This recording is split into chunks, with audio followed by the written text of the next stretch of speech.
Do you know what Cordyceps is? I didn't either until 20 minutes ago. It's a family of thousands of different types of fungus. It grows all around the world in various rainforests and jungles. The awful thing about them is they're parasitic. They grow on other animals. An ant happens to run into some spores, and then starts to colonize his insides, starting with his brain. At some point, the ant starts to act visibly ill, standing in place and shivering or walking in circles. If a fellow colony member sees him in this condition, he will be dragged to the border of the colony and exiled. Then, when it's almost over, the ant weakly climbs as high as he can up the vines and locks his body on tight.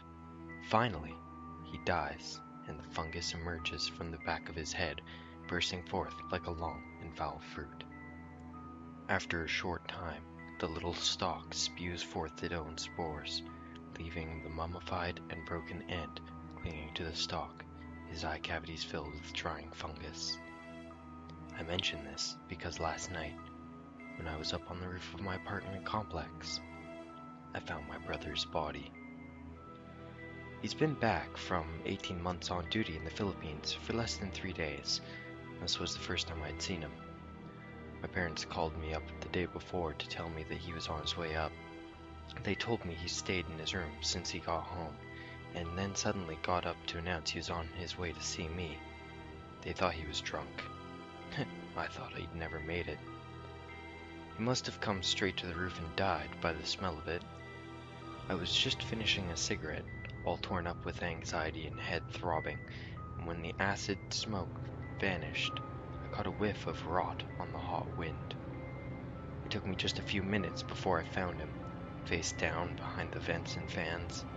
A slimy gray column rose up obscenely from the base of his skull, and a frozen waterfall of roots and tendrils was dangling from his eye sockets and mouth. At the top of the stalk was a small arrangement of feathery wisps, white powder drifting idly from the tips. The spores must have been drifting over the north side of the building all day. My side of the building. I came down to my apartment to try to call the police, and my headache was rising to a feverish thought. I got through the door, and the moment I reached for the phone, pain flared in my head, so bad I almost passed out. I've since tried 3 times, and I can never get my hand up on it. The same thing happens when I try to get up and leave the room. I feel spines of ice tunneling up into my skull, and my limbs lock up and shudder. The ants, in their last moments, crawl as high up into the vines as he can climb. This is so the spore will spread over more of the colony below. In the end, the parasite controls the ant with an almost intelligent drive. God help me. The pain is almost blinding now. New thoughts been rising up rhythmically in my head, like a record skipping.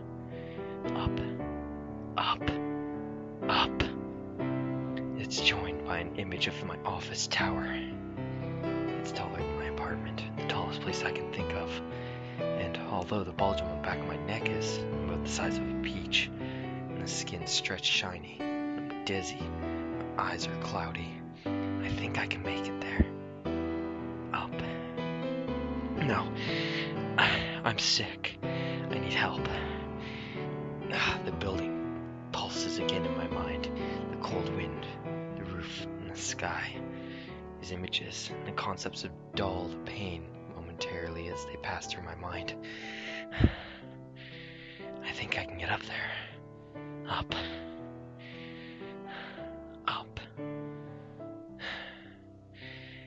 If you live in downtown Chicago, I'd get the fuck out.